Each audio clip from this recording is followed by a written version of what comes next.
Where do I stand? I see that psychology is a pretty hot topic today at Stretch.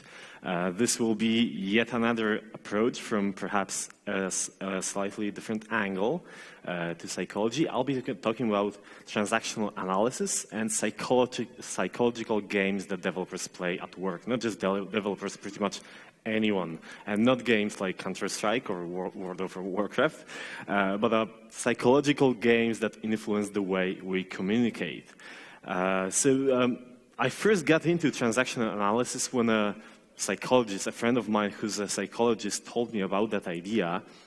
And it seemed to click with me a lot. Some of the core concepts were something that really, I felt that I could really use in my work. So I started digging up a little, and I found that there are no real good sources of knowledge in applying transactional analysis in your workplace. Most of it was related to like marriage counseling, life coaching, advisory, stuff like that. But not a lot of that knowledge was something that could be adhered to your work relationships. So that didn't turn me off, and I decided to give it a go and learn more about transactional analysis.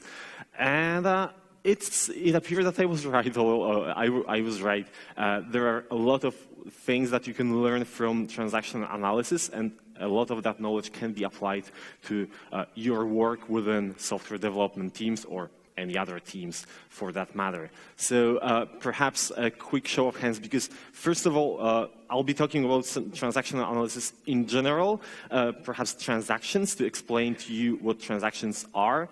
Then we'll get to games, which are the core part of this talk today, and a few outcomes. But before I begin, how many of you are actually familiar with transactional analysis? Can you give me a show of hands?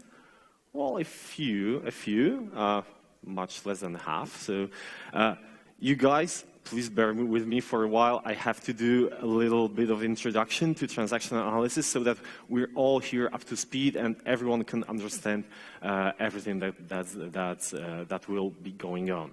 So what is transactional analysis? It's okay, only that part died. So it's an approach to psychology devised by an American psychologist called Eric Berne. And his goal was to make psychology approachable, very pragmatical and approachable to pretty much everyone. Not just people who are professional psychologists who do psychology as a career, but to everyone so that they can benefit, their lives can benefit from the knowledge of some psychological concepts. And at the very basis of transactional analysis, he put up so-called ego states. And those ego states are like patterns of our behavior. So every time we communicate with other people, we tend to be in one of those ego states. I think it'll be best if I show you some examples and show you the ego states themselves. It's best understood that way. So first of all, it all looks like a snowman with a few balls, one atop the other. So first of all, we've got the parent. And the parent within us is like everything we've learned, especially when we were a child. It's our values, it's our norms, our so-called dogma, I would say. So these are the things we don't discuss with. We know for a fact that they're true. Those can be, and those were learned by us when we were small kids, usually from our parents or from our guardians or parental-like figures. Hence the name, our internal parents. So these are things like, hey, you should pick up the trash when you drop something on the floor, or you shouldn't talk to strangers. We deeply know that it's true. We just should be doing that. We don't discuss with it. We don't think if it's true or not. The next state is the adult. And the adult is our rational part. This is the part when we think logically and we are very objective. So the adult part of us, well, as professionals, we probably think that we always act as an adult. So we take rational decisions, we take our environment into consideration, but it's not really the case. Only when we're in the adult ego state, that's the only part when we actually think logically, we take our time to analyze the reality around us, and we make rational decisions. And last but not least, obviously, we got the child. And it's pretty much like when we say casually, you're behaving like a child. Well, it kind of is like that, because the child is the expressive, the very emotional part of our ego state. So when we want to have fun, or perhaps we overreact emotionally, we get very angry, that's a response from our child ego state. Now, so this is pretty static, I'd say. These are our ego states and the ego states of the people we talk to. But when we start talking to each other, that's when transactions happen. So transactions can be called like basic units of communication. And whenever we talk to someone else, we create a transaction. And depending on who's talking to who, so which ego states talk to which ego states, we have a variety of transaction types. So first of all, the simplest transaction type is the complementary transaction. And the complementary transaction happens when the person we're talking to responds from the same ego state that we expect him to respond to us. So a very simple example would be two adults talking, like I'm asking someone, hey, will we make the deadline that's on Friday? And that person could reply like, yeah, we still need a few things that we need to fix, but apart from that, we're good to go. As you can see, this is a very rational discussion. Two adults speaking, I'm getting a response that I'm expecting from a rational adult. Not all complementary transactions look exactly like that. As I said, the clue here is that the response comes from the ego state that I expect it to come from. So I can be a parent talking to a child and scold someone, hey, stop reading that Facebook or you won't make the deadline. It's on Friday and you're slacking off instead of working, right? And that person can reply to me, well, I can plan my own work. You don't need to tell me how to organize my own work. That's a very emotional reaction from a child. So I'm being a parent here in this scenario, where I know that if someone is slacking off at work, he's reading Facebook or doing private email, he won't make the deadline. I know it for sure. There's no discussion here. And the person responds emotionally. But that's still a complementary transaction because the lines are parallel. The child can also respond differently. He can say, like, I'm sorry, I'm really going back to work, it won't happen again. That's still a child's response. It's emotional, it's an apology, and an apology is a response from a child. It doesn't spark any rational discussion anymore. Then we go to cross transactions, and cross transactions get a little more interesting here because the response doesn't come exactly from the state that we expect it to be, and that's where conflict arises. So if I ask someone rationally, hey, are we gonna make it that deadline that's on Friday? I can get a response like, hey, you can stop doing, you can do it yourself and stop asking me. Every time you bother me, I put my work aside to listen to you. That's not a rational response. That's not an adult speaking. That's a child that's getting angry, angry at me for asking, and there is not really a lot you can do. Well, you cannot continue the discussion on that level. So that's why I said those kinds of transactions cause conflict. And there are two things that can happen here in order to resolve such a situation. Either the person who started will become the parent. I don't know, maybe he'll start reprimanding the employee for replying that way, or he can try to pull that person to an adult state and say that, okay, I know I know you're upset.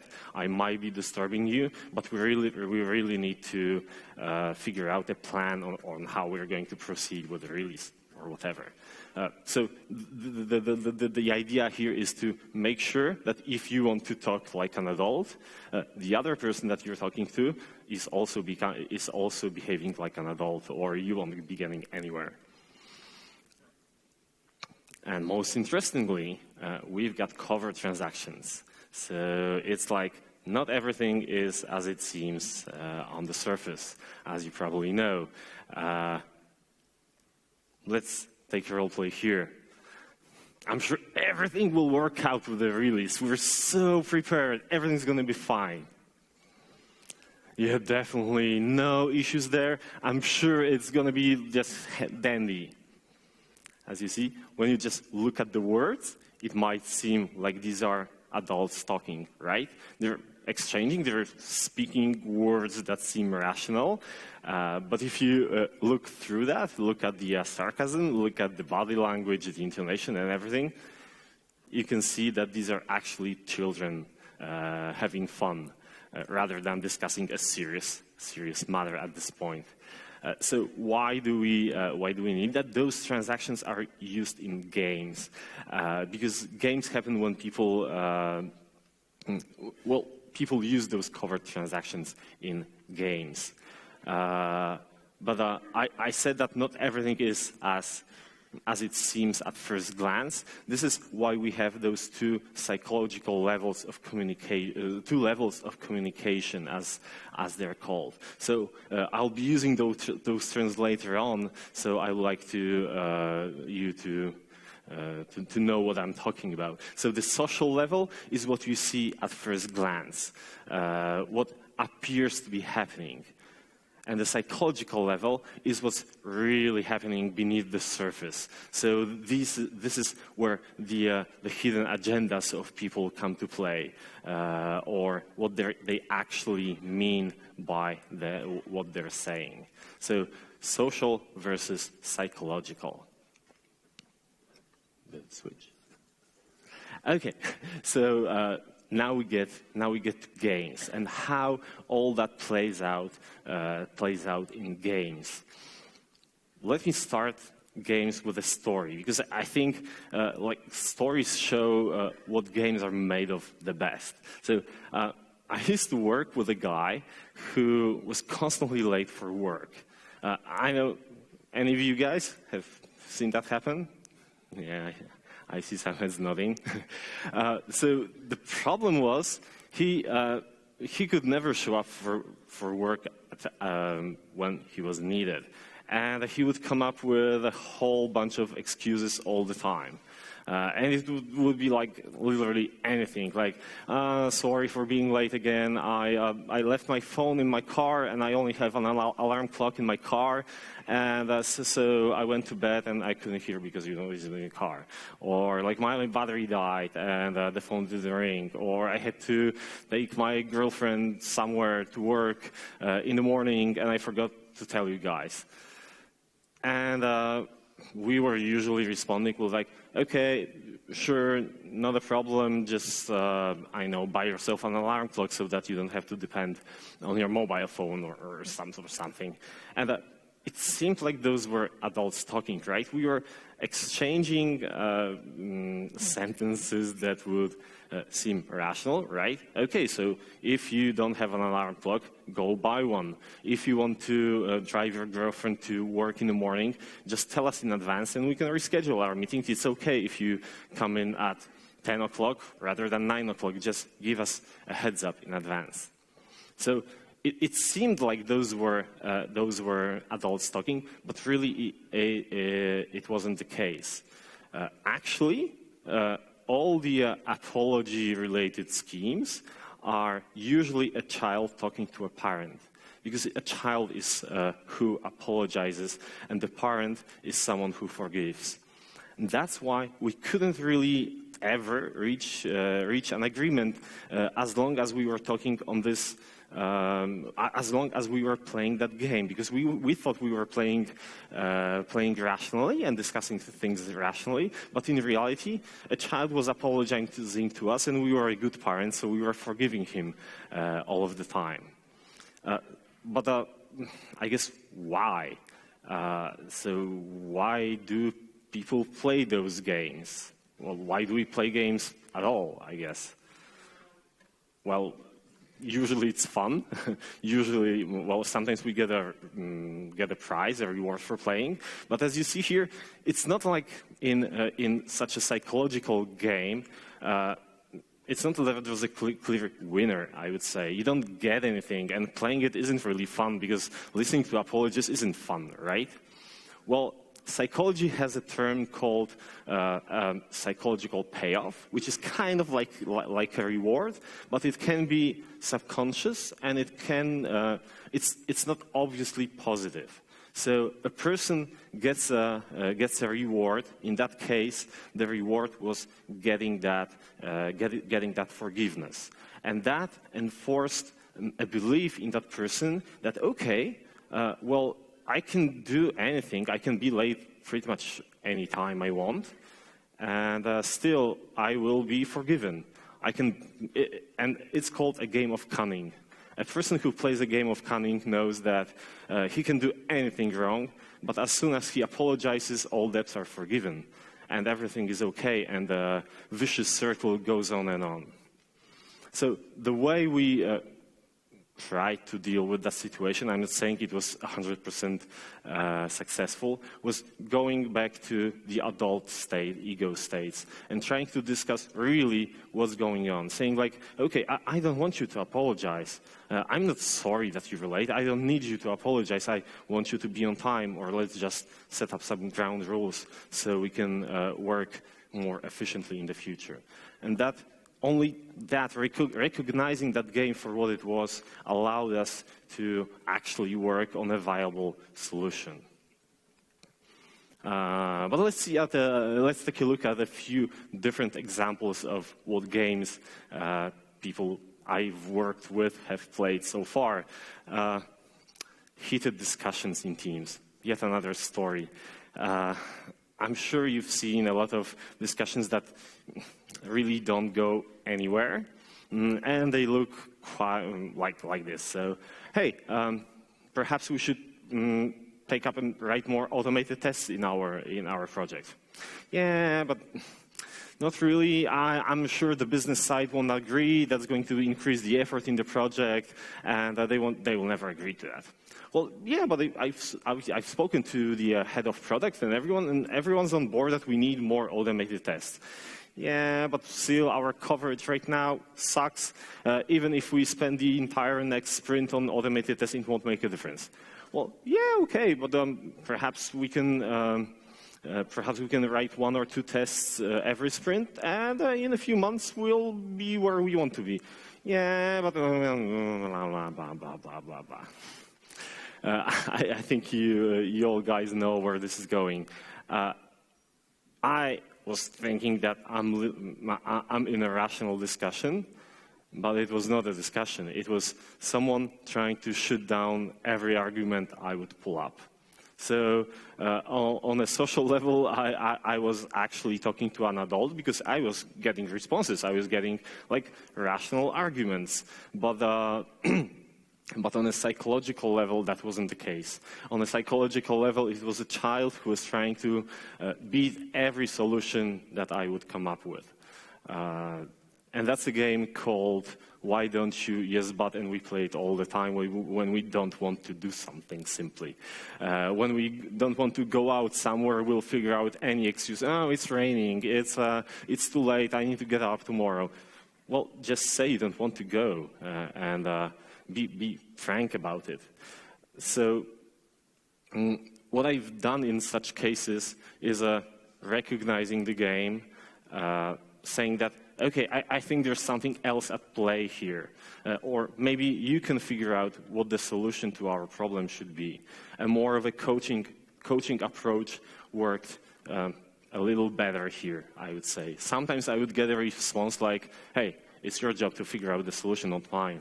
I'm just a developer. You manage all this stuff, so you figure it out. Well, yeah, it happens sometimes, but usually it was when I was kind of pushing my own agenda. The person, yeah, I didn't have the real buy-in. I was perhaps trying to change that person, right, as we've seen 2 presentations ago. So you first, of course, need to make sure that the person is on board with the change you want to introduce, or you won't be getting anywhere. But if you feel that the person believes in what you're trying to sell him, then and you still meet with resistance, try to dig up the real root cause of that behavior. So. And some of those discussions were also very heated, but they looked a little different. Instead of like arguing one by one, a person would go into a huge monologue and say like, hey, we won't make the deadline, we haven't finished testing on staging environments, we still don't have all the designs, we need to get feedback from the business, we need to do release, and so on and so on and so on and so on. Once again, not a real discussion, but a game of furthermore. So the goal of furthermore here is to overwhelm you with arguments rather than actually discuss anything with you. And I've seen it happen also in a trio, and I've made a mistake of being like a third person in that setup. It would work out like this. We have two employees and a third, a judge, a so-called judge, that's trying to weigh the arguments of both sides and decide who's the winner here. That's probably that's a very bad decision you can make here. You should first try to see what's behind that person's rationales. You can recognize the game for what it is as well here, but still don't make him shoot words at you. Try to take those arguments one by one. So if there's like 10 things that the person has mentioned, say, okay, what's the most important thing that you believe is the blocker for the Friday release? And let's work from there. But always check whether those things are facts, are real causes, or is it just something, a smoke screen to cloud your judgment and win an argument here. But by far the best thing I've done in such situations was to actually confront that person and say something like, I think that there's something more behind what you're saying here. Those are not the real arguments that you don't want this to follow through. There's probably something deeper, and you're just figuring stuff up as we go. So dig deeper and try to figure out why that person is so strongly opposed to your idea. Last but not least, a very interesting game that I used to play. I must admit. I'm not proud of it, but I caught myself doing that. And the story goes like this. A few months ago, a new sales rep started working in our company, and he used to talk. He was working like in a room next to mine, but he used to go out into the corridor all the time and speak very loudly over the phone. And it was really annoying to me, especially that I heard that his way of speaking was similar to those telemarketers who call you all the time and try to sell you stuff that you most of the time don't really need. So it annoyed me. It annoyed me a lot, especially that it was disturbing me at my work. So I created this whole idea in my head that he must be a very poor employee. If he behaves like that, he he can't be a good worker. And imagine my surprise a few, like 2 or 3 months later, where he was fired for not performing well. I must admit that I had a shameful, perhaps, idea in my head that, hey, yeah, I was right all along. I knew from the very beginning that he is going to get fired one day. Or, as that game is called, now I've got you, son of a bitch. So I've seen this game also in a, so the core idea here is that you have some belief in your head and you're going to find the minute detail that will show that you were right. You were right about that person, you were right about that situation. I've seen it happen quite a few times in a different setting. People, employees talking around saying, management, what did they ever do? They just sit in meetings, drink coffee, talk around all day, or like Scrum Masters? Come on, what are a good Scrum Master for? They just, I know, they interrupt our discussions, they watch the clock, and also just, I know, drink coffee or sit on Facebook. It happens a lot. Well, a lot. At least I've seen it quite a few times. It's not easily manageable because you rarely see that happen, especially that second scenario. You don't often see that happen because those are discussions around the coffee table, somewhere in the kitchen, behind closed doors. So you rarely know that people talk about you, that they don't know what you're doing, or that you're probably slacking off because they don't know what you're doing. And the problem is that all they need is a very simple thing, like catching you reading private email at work or checking Facebook for 5 minutes, and that single spark will cause them to believe that, yeah, I was right. I saw him once last week, or 2 weeks ago. Yeah, 2 weeks ago I saw him on Facebook, so definitely he's slacking off the whole day. So how do you manage that? How have I managed that? Well, be very open with your employees, especially when someone, when you feel or you heard somewhere that someone is expecting that you're not doing your work or has some any kind of prejudice against you. Be open about it. Confront that person. Say, hey, if you think that our management doesn't do anything, just come over to one of our meetings. Maybe you can contribute somehow. You'll see what we're doing every day. I think that happened also a lot when, especially management was promising deadlines that they couldn't keep. Like, hey, we'll send feedback until the end of the week, and it never happened. So if that happens to you, of course it can happen to you. You usually get a lot of work on your plate. You can do everything. But if you fail to deliver on such a promise, provide a rational explanation. Say that, okay, we have a new customer that we've spent 2 days with, and this and that, rather than apologize. Because the person playing that game is an adult, and he wants to scold the child because he knows that the child is misbehaving. So he might be expecting an apology.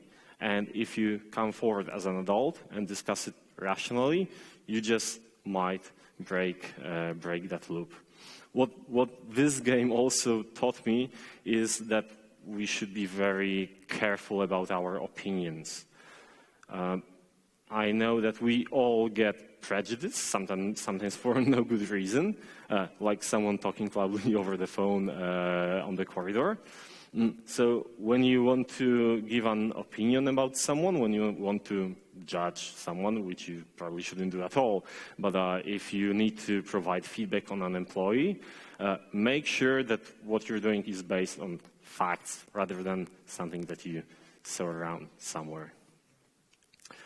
That leads us slowly to a conclusion here. So what, you might ask? What have I learned? I'm not sure what each and every one of you is going to take out. I believe everyone has something that might suit his actual work scenarios best. But I can share what I've learned from transactional analysis so far and what had the biggest impact on my work.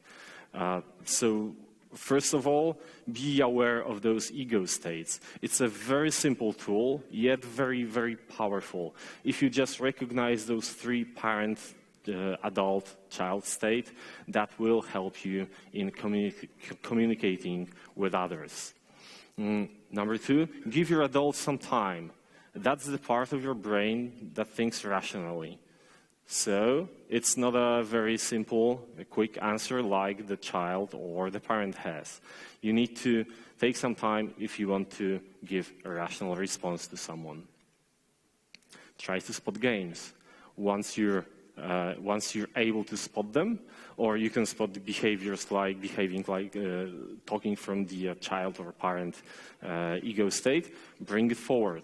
Share that observation with your team, with your co-workers, because only if you discuss it with them, you'll be able to communicate better. And most importantly, share that knowledge. It's not enough if you guys know that. It's important that everyone on your teams, in your workplace, is aware of at least some of the basic concepts if you intend to use those in your daily work. If you want to know more, Google is your friend, but also libraries are your friend. Games People Play by Eric Berne is an entire book about games in general. And also has an introduction to transactional analysis. So I really encourage you to read through that, because it's amazing, and it's got a lot of stuff that you can use in your daily life, not just in your workplace environment. And also, what do you do after you say hello? Also, a very interesting, sometimes entertaining work by Eric Berne on live scripts, transactional analysis, and a whole bunch of other topics. Thank you very much, or köszönöm.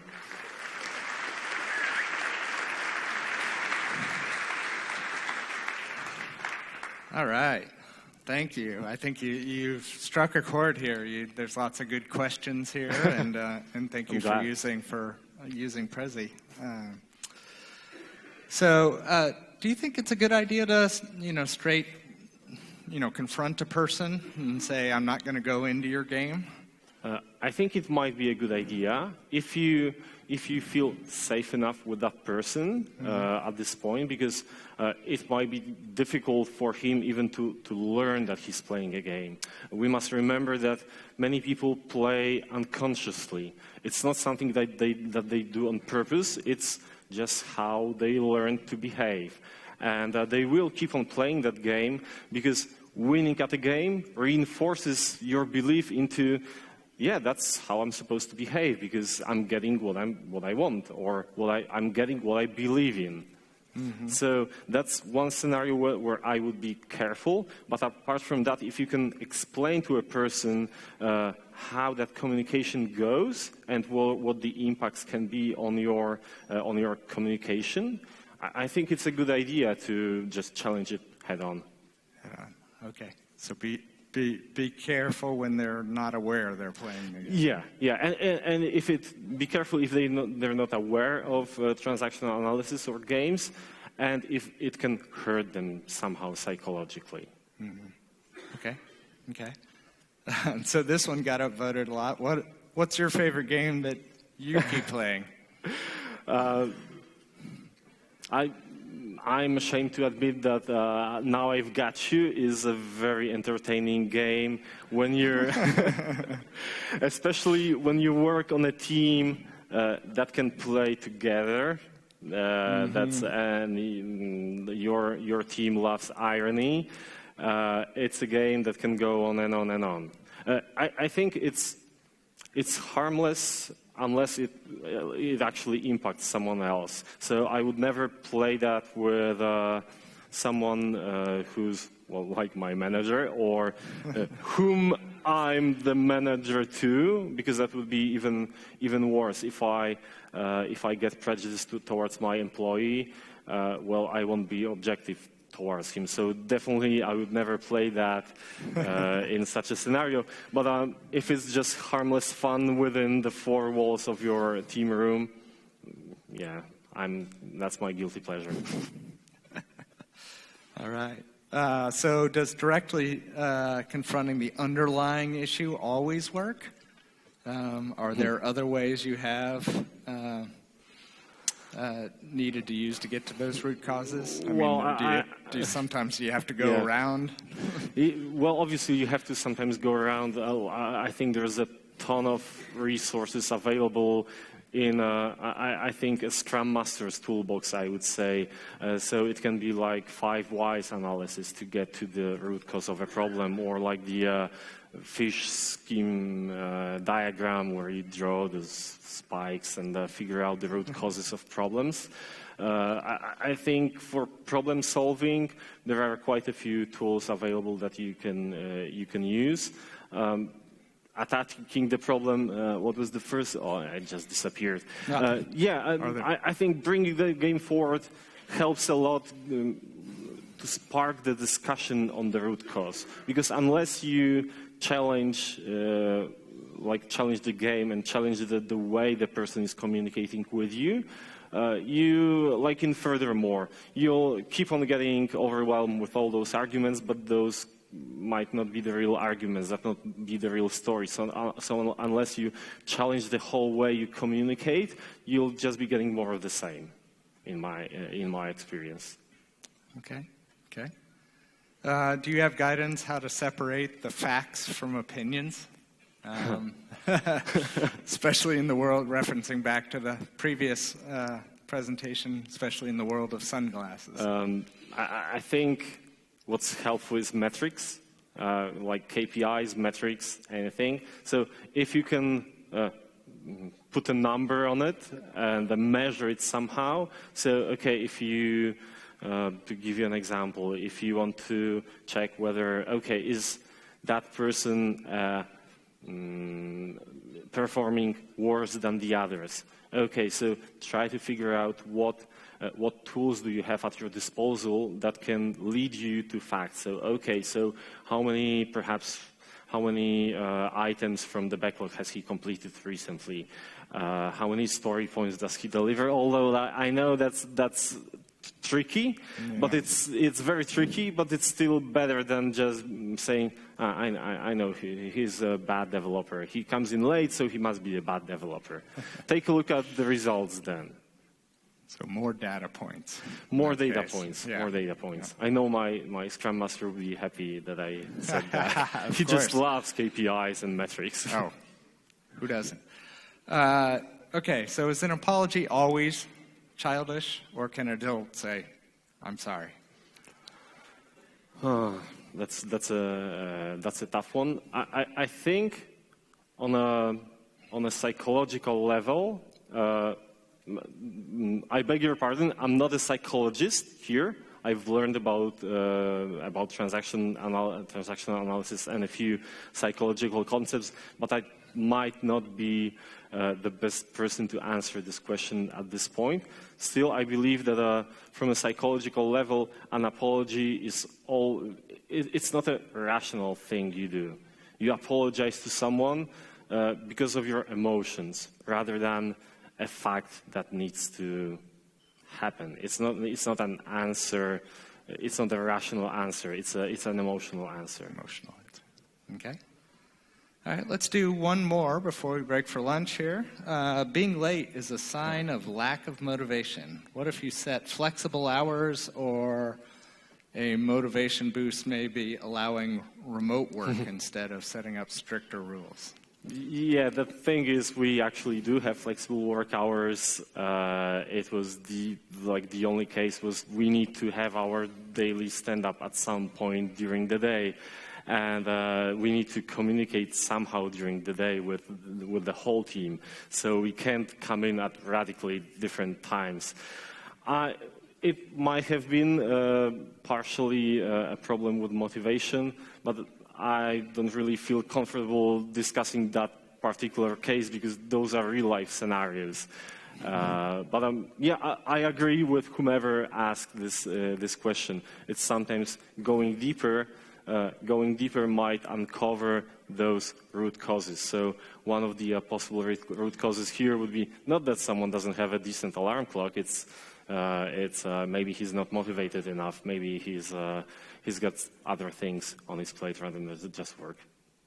So dig in on the motivation. Okay, great. Well, thank you very much. Köszönöm.